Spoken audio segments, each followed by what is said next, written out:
Hello दोस्तों, नमस्कार। स्वागत करता हूं आप सभी का अपने इस नए वीडियो में।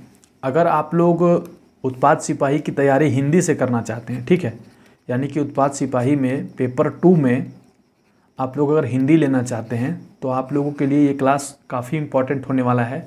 जैसा कि पिछले वीडियो में मैंने आपको बताया था कि हिंदी में जो है क्या सिलेबस रहने वाला है। आप लोग नहीं देखे होंगे तो आप लोग जाइए हमारे यूट्यूब चैनल के प्लेलिस्ट में जाकर देखिए, वहाँ पर उत्पाद सिपाही हिंदी का सिलेबस मैं डिटेल में बता चुका हूँ। जहाँ आपको व्याकरण पढ़ना है, ठीक है, व्याकरण भाग के अलावा आपको 2 बुक पढ़ना है, जिसमें से एक बुक का नाम है क्षितिज भाग 2 और एक बुक का नाम है कृतिका भाग 2। क्षितिज भाग 2 में आपको पद और गद्य दोनों पढ़ना है, ठीक है, पद और गद्य दोनों पढ़ना है, यानी कि कहानी और कविता दोनों आप लोगों को पढ़ना है। और कृतिका भाग 2 जो है, इसमें केवल आपको जो है पद भाग नहीं पढ़ना है, केवल गद्य पढ़ना है, ठीक है। पद कहने का मतलब है कविता से, कविता नहीं पढ़ना है, इसमें केवल आपको गद्य पढ़ना है। इसमें केवल गद्य ही दिया गया है और टोटल 5 गद्य दिया गया है। आज इस बुक का हम लोग एनालिसिस करेंगे। साथ ही हम लोगों के ऐप में, जो कि नौकरी चाकरी विद प्रभात के नाम से है, प्ले स्टोर पर आपको मिल जाएगा, ठीक है, और नहीं तो आपको इस वीडियो के डिस्क्रिप्शन बॉक्स में भी मिल जाएगा। इस वीडियो के डिस्क्रिप्शन बॉक्स से आप जाइए, ऐप को डाउनलोड कीजिए और हमारे उत्पाद सिपाही पेपर 2 हिंदी का कोर्स जो कि हमने नया बैच लॉन्च किया, उस पर आप लोग जुड़ सकते हैं, ठीक है। चलिए, इस बुक में क्या है, तो भाई एनसीईआरटी का बुक है और इसमें टोटल 5 रचना आप लोगों को पढ़ना है, जिसमें कि पहला जो रचना है उसका क्या नाम है तो देखते हैं। सबसे पहला रचना है माता का आंचल, ठीक है, ये फर्स्ट नंबर का रचना है। आज हम लोग इसको ओवरव्यू करेंगे, उसके बाद फिर नेक्स्ट टॉपिक से अगर आप लोग पढ़ना चाहते हैं तो हमारे कोर्स में आप लोग इनरोल होकर के पढ़ सकते हैं। साथ ही यूट्यूब पर भी जो हमारे साथी देखने वाले हैं, तो यूट्यूब पर भी आप लोगों के लिए हम लोग क्लासेस उपलब्ध करवाने का प्रयास करेंगे, ठीक है।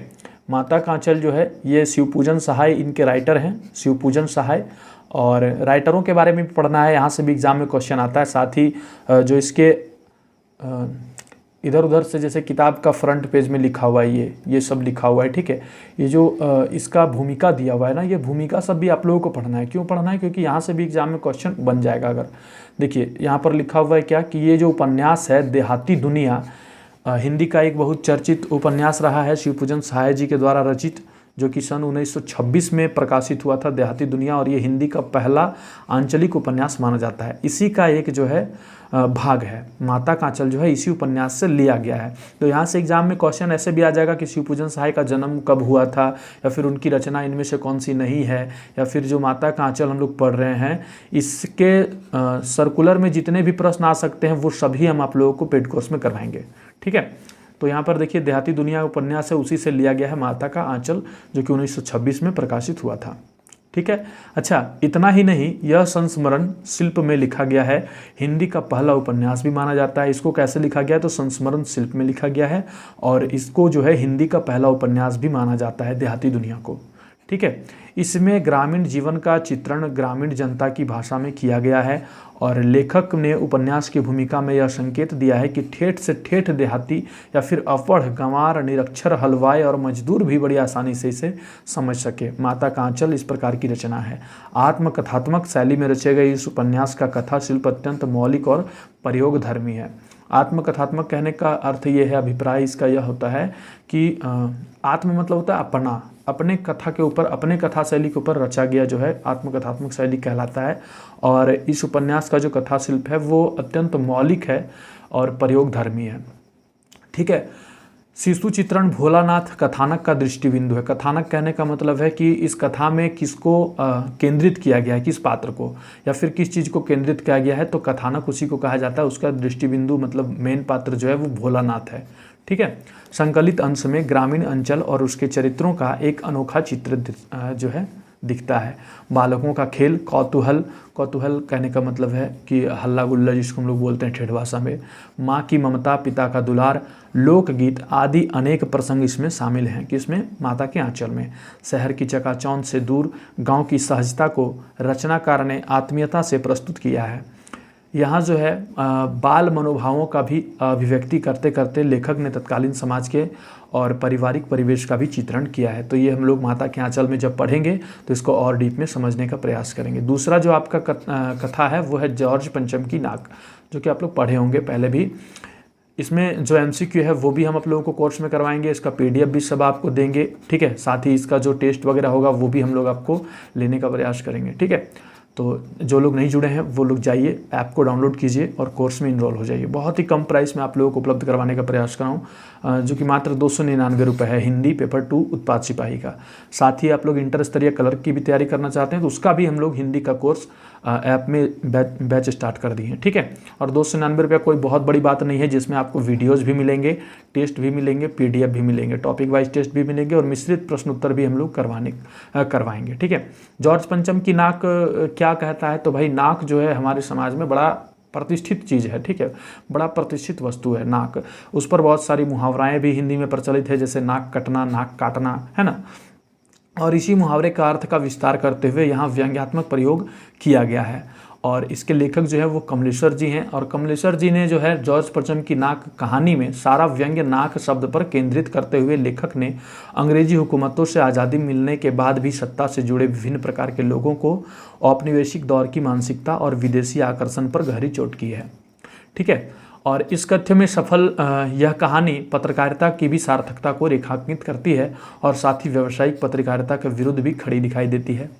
कथाकार के साथ साथ कमलेश्वर का सफल पत्रकार का भी रूप यहाँ पर देखा जा सकता है जॉर्ज पंचम की नाक कहानी में, ठीक है। तीसरा कहानी जो है इसी प्रकार से आपका है, साना साना हाथ जोड़ी, और जो कि एक पूर्वोत्तर भारत के सिक्किम राज्य की राजधानी गंगटोक और इसके आगे हिमालय की यात्रा का वर्णन है, ठीक है। इसको आप लोग जो है यात्रा वृत्तांत भी कह सकते हैं, अपने यात्रा वृत्तांतों में शब्दबद्ध किया है, ठीक है। ये एक प्रकार का यात्रा वृत्तांत है और यहाँ पर जो है हिमालय के सौंदर्य पर मुग्ध ही नहीं बल्कि वहाँ के निवासियों की भी मेहनत और अभाव गरीबी को भी रेखांकित किया गया है। उसके बाद इसमें हम लोग पढ़ेंगे कि यहाँ यात्राओं से मनोरंजन, ज्ञानवर्धन और अज्ञात स्थलों की जानकारी भी हम लोग इसमें देखेंगे, ठीक है। और उसके बाद हम लोग का है यही ठैया झुलनी हैरानी हो रामा।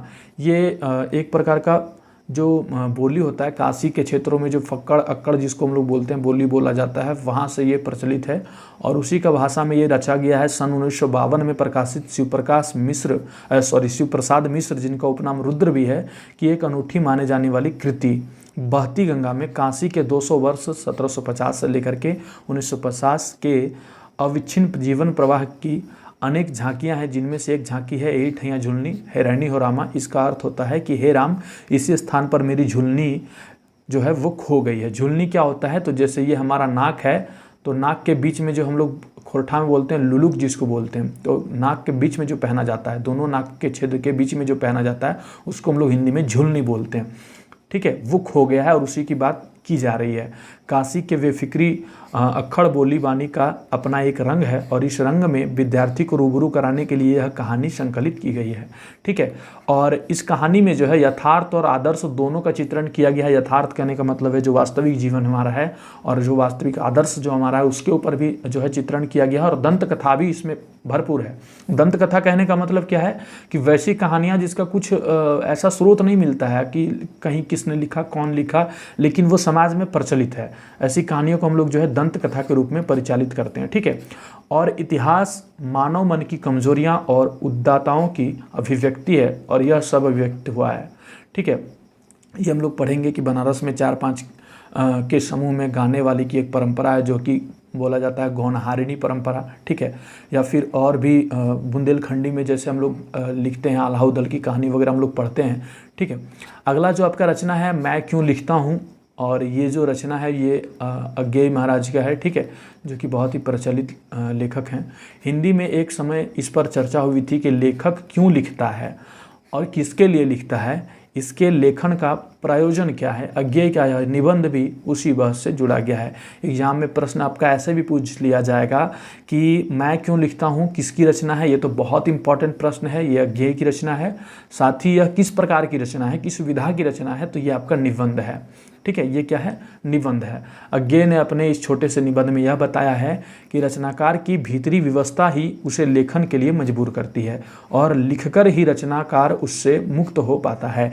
अज्ञेय का मानना है कि प्रत्यक्ष अनुभव जब अनुभूति का रूप धारण करता है तभी रचना पैदा होती है, ठीक है।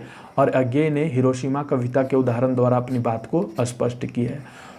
तो ये आप लोगों ने देखा कि 5 जो रचना हम लोग इस बुक में पढ़ेंगे और पूरा डिटेल में हम लोग पढ़ने का प्रयास करेंगे, जो कि एग्ज़ाम के दृष्टिकोण से बहुत ही इम्पॉर्टेंट है आप लोगों के लिए। और सबसे पहली रचना है माता का आंचल, जो कि शिवपूजन सहाय जी का है। दूसरा है जॉर्ज पंचम की नाक, जो कि कमलेश्वर जी का है। तीसरा आपका साना साना हाथ जोड़ी, मधु कांकरिया जी की है। चौथा आपका है एही ठैया झुलनी हिरणी हो रामा, शिव प्रसाद मिश्र रुद्र का है। पांचवा है मैं क्यों लिखता हूँ, अज्ञेय जी का। उसके बाद हम लोग लेखक परिचय भी दिया हुआ है। अच्छा, सिलेबस में जो आपका लिखा हुआ है ना, सिलेबस में आपका लिखा हुआ है, जो आपका पाठ्यक्रम है उसमें लिखा है कि पूरा बुक आपको पढ़ना है। अब बुक में आपका लेखक परिचय भी है, तो लेखकों के बारे में भी जो मोटा मोटी आंकड़ा दिया गया है, उनका जन्म स्थान, उनका जन्म साल, जन्म वर्ष कब है, ठीक है, तो ये भी आपको पढ़ना पड़ेगा, ये भी आपको याद रखना पड़ेगा। इस वीडियो में ही बहुत सारे प्रश्न आपके एग्जाम के पॉइंट ऑफ व्यू से बन जाते हैं। कैसे? माता का आंचल किसकी रचना है, जॉर्ज पंचम की नाक किसकी रचना है, ये सब आप लोगों का एग्जाम में बहुत इंपॉर्टेंट रोल अदा करता है, ठीक है। तो हम लोग नेक्स्ट वीडियो में इस बुक को पढ़ने का प्रयास करेंगे। ये हमारा भारत का संविधान का उद्देशिका है, ठीक है, ये आप लोग जानते ही होंगे।